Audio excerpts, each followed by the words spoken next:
Time marches on, and the age of a new king draws nearer. The day starts off with me checking the weather, after paying a little fee of course, and sadly I'm out of luck today, as if I go now I'll be going into shoddy weather. So I give it up for the time being, going to join Stroll into dealing with Lord Hydron.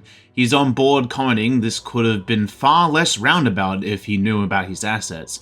Stroll asks what the paper is, and he replied that it's a contract. Stroll seems to be in a hurry, so he had it prepared prior, and with his signature, he'll be a landowner. It's a countryside land, but the price is quite the rare bargain. The owner gave it up after racking up quite a debt. Stroll hears that and asks if he's right to presume that people are living there. Hydron confirms it's quite a few, telling Stroll that he can do what he pleases with them. Your property, your people, calling it a bargain. He thinks it's a little small compared to Halia, but Hydron thinks that it's minor details. It's readily available, which makes it valuable. Commenting on the estate manor he can move into, but Stroll finds it kind of a problem, something I do, as he comments that if there's people living there, he'd be introducing conflict by moving Harlians to occupy their land. Knowing that it doesn't fit his vision, Hydron is annoyed, asking, why must he concern himself with squatters? They're not used to him, just push him out of sight and out of mind.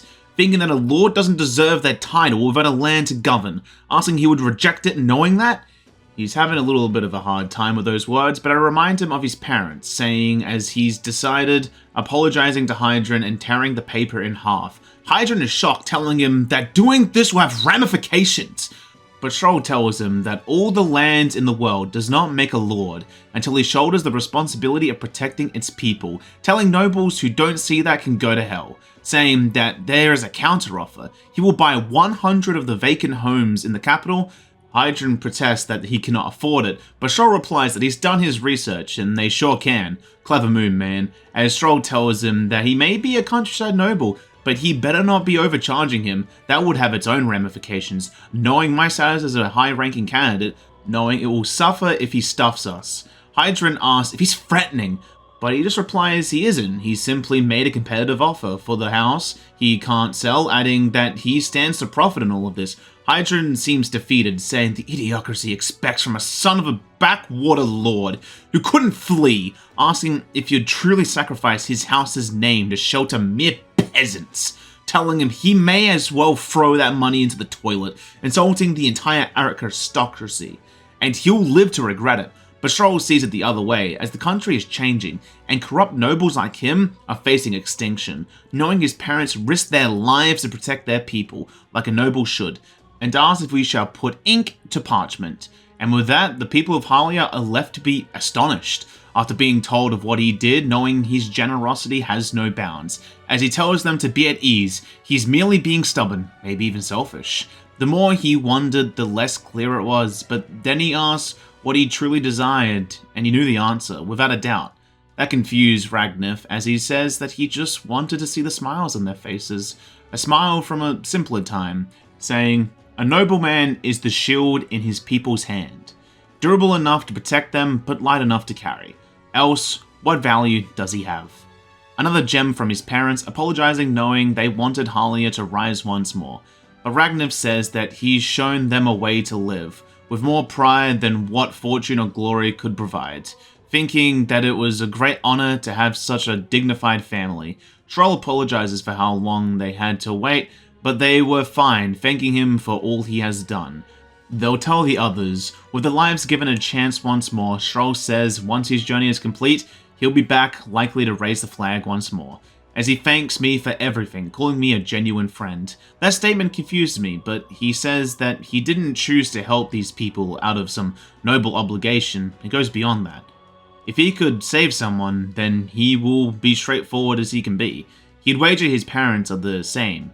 He thinks living his life with that in mind is what they would want for him, and I believe that too, as our bond grows stronger. With the talks over, he wanted to visit his parents' grave, to apologize for failing to rebuild their house, telling Ragnif he's glad he found refuge here. He even met a merchant that knew his father very well. That's when he gets told his father said that if anything were to happen, to give out the capital. Those words catch Stroll's interest, as the day ends not before my rank with the populace drops to 37. With the night here, I decided to meet Alonzo. We sit and talk, saying that the owner of the inn was kind enough to give us some space, and his good friend from back home should be here soon. But he comments on how late he is. He used that time to tell me about his village. It's quite beautiful, full of flowers, but not wealthy, neither is it destitute. Has a cheerful tranquility to it all. He was abandoned on a nearby road as a child, and a woman took him in. She became his mother and all but blood. She's a Parapus and he's an Adia. They look so different, and yet she raised him like one of her own. She never stopped smiling at him, and she was proud to call him her son. She sounds like a lovely person, something he agrees with. She's a good person, but trusts far too readily, though she does have an uncanny ability to know when he's lying. But alas, she was an easy mark for fraudsters.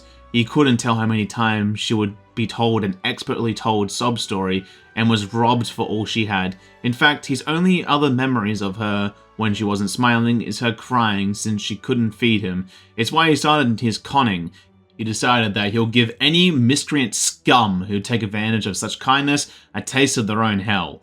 All of them. And his most recent one is the worst of them all. And then apologizes, saying more than he wanted, but I don't care, we're gonna save his village. He believes he was blessed with a silver tongue when he was born. He can fool anyone except his mother, adding that I remind him of her, strangely enough. He's forgotten how it is to have a real conversation with someone, thanking me for listening as a bongo stronger. Sadly, things take a drastic turn as a new guy comes, the landowner, calling him by his real name, asking if he fancies himself some kind of hero with his tricks. A cheat's a cheat. They're the same, but he's more of a fool if he thinks there will be justice. He plays cocky, saying that the money belongs to the people and he wishes to see it returned to them. But he thinks his tune will change when he sees what he's done. His associate, the one meant to be here, took some doing, but they managed to get some info out of him about his family. He asks what he's done to his mother. He replies that killing her wouldn't teach Alonzo a lesson, nor would it be fun. He gets angered, but the landowner simply says that he can't change things. You can't save anyone. This one is on the house.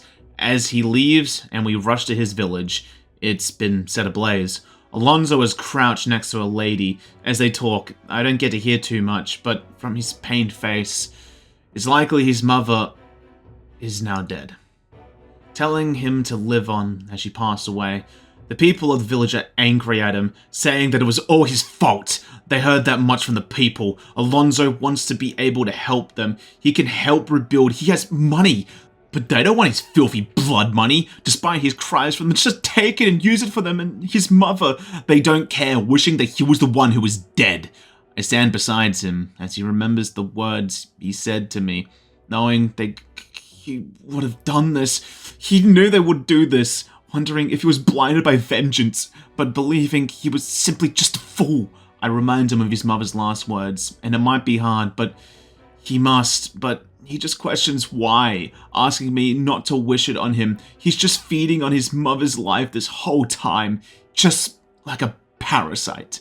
He knows he doesn't have the power to change anything. He's crippled by grief, and I stand beside him for as long as I knew he wasn't safe, and eventually left him to grieve.